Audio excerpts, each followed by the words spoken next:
नमस्कार। आज हम भारतीय इतिहास के एक ऐसे मोड़ पर बात करने वाले हैं जिसने भारत में ब्रिटिश हुकूमत की चूल्हे हिला दी थी। जी हां, हम बात कर रहे हैं 1857 की महान क्रांति की। इसे भारत का पहला स्वतंत्रता संग्राम भी कहा जाता है। ये सिर्फ एक सैनिक बगावत नहीं थी, ये वो चिंगारी थी जिसने आगे चलकर भारत की आज़ादी के आंदोलन को एक बिल्कुल नई दिशा दी। तो चलिए, इसे एकदम विस्तार से समझते हैं। आज की हमारी चर्चा का रोड मैप कुछ इस तरह रहेगा। सबसे पहले हम विद्रोह का एक परिचय लेंगे, फिर उन गहराइयों में जाएंगे कि इसके पीछे की असली वजहें क्या थीं। फिर हम देखेंगे कि ये क्रांति कैसे और कहां से शुरू हुई, इसके बड़े नेता कौन-कौन थे और आखिर में ये नाकामयाब क्यों हुई। और हाँ, सबसे जरूरी, इसके नतीजे क्या निकले और एग्जाम्स के लिए कौन से फैक्ट्स हमें याद रखने हैं। तो सवाल उठता है कि 1857 का ये विद्रोह आखिर था क्या? देखिए, ये ब्रिटिश ईस्ट इंडिया कंपनी के खिलाफ भारत का पहला, सबसे बड़ा और संगठित सशस्त्र विद्रोह था। लेकिन एक बात साफ कर दूं, इसे सिर्फ सिपाही विद्रोह कहना बिल्कुल गलत होगा। क्यों? क्योंकि ये एक बहुत बड़ा जन आंदोलन था।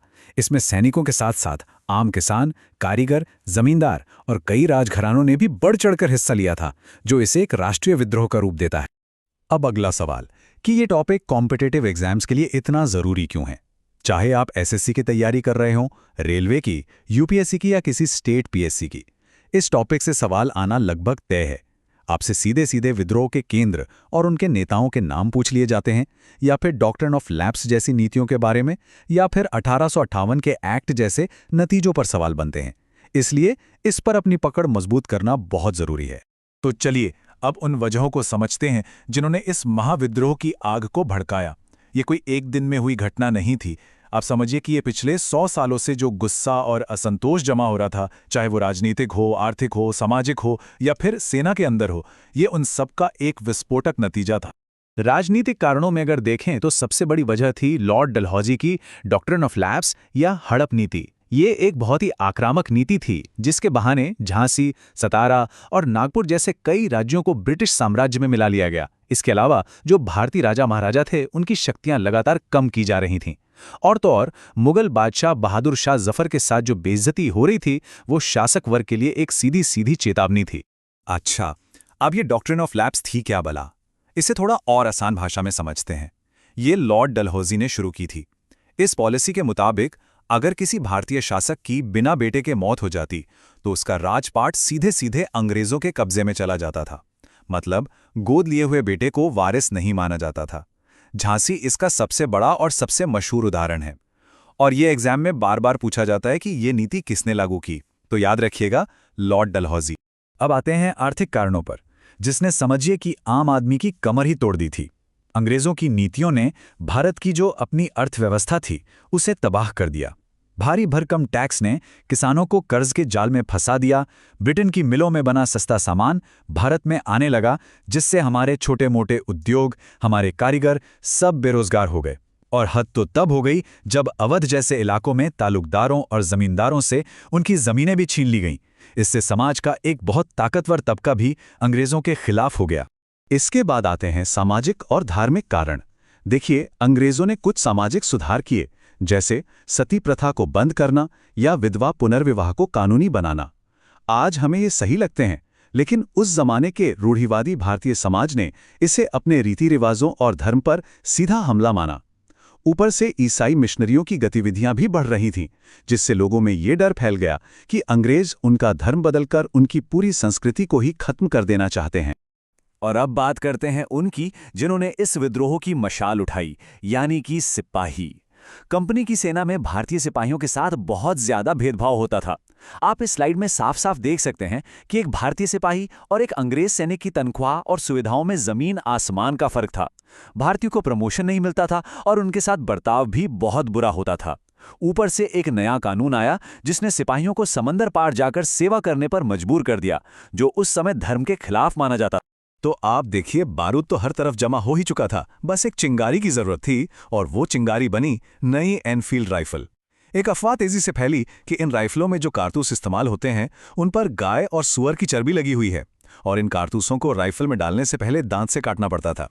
अब ये बात हिंदू और मुसलमान दोनों ही धर्म के सैनिकों की आस्था पर सीधा हमला थी। बस यही वो तात्कालिक कारण बना जिसने विद्रोह की आग को भड़का दिया।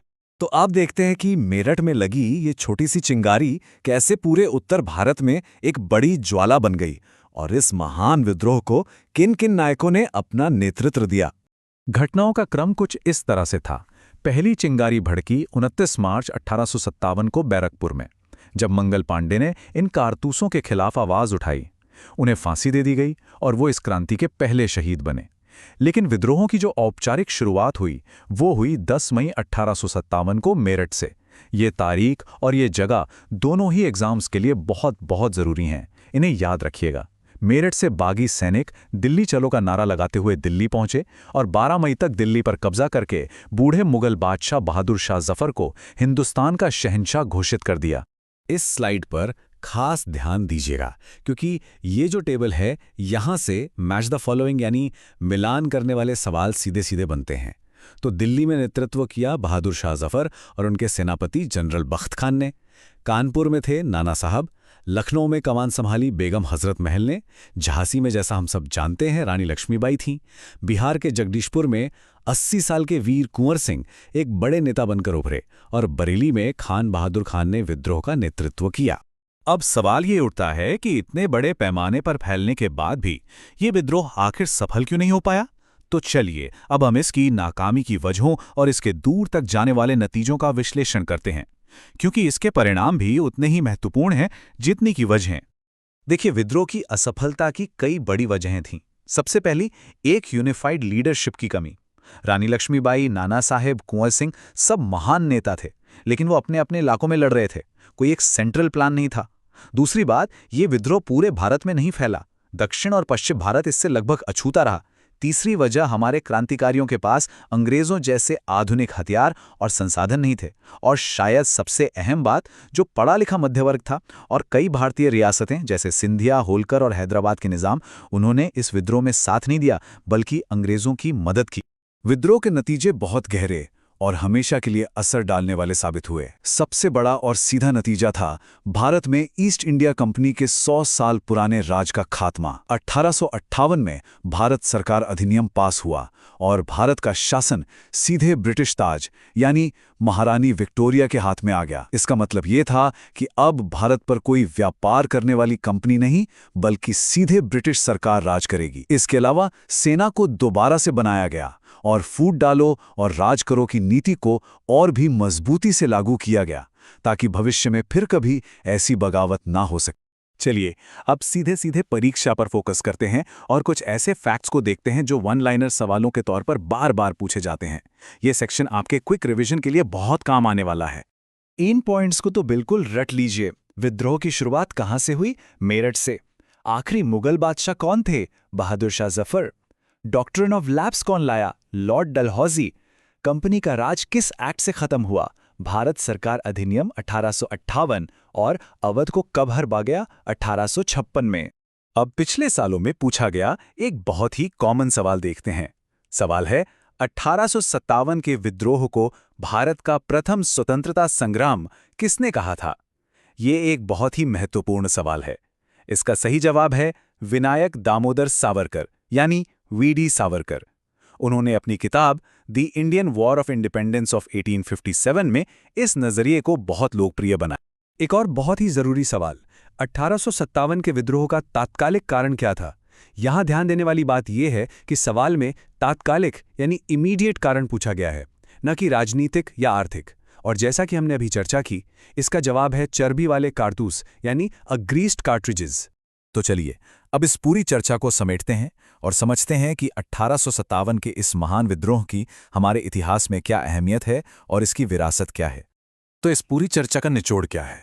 देखिए, भले ही 1857 का विद्रोह अपने मकसद में कामयाब नहीं हो पाया, लेकिन इसने आज़ादी के वो बीज बो दिए जिनसे भविष्य में आज़ादी का पेड़ होगा। ये विद्रोह भले ही हार गया, लेकिन इसने भारत में राष्ट्रवाद की भावना को जन्म दिया। ये आगे के सभी आंदोलनों के लिए एक प्रेरणा बन गया और इसने पहली बार भारतीयों को यह एहसास कराया कि अगर वो एकजुट हो जाएं तो ब्रिटिश शासन को चुनौती दे सकते हैं।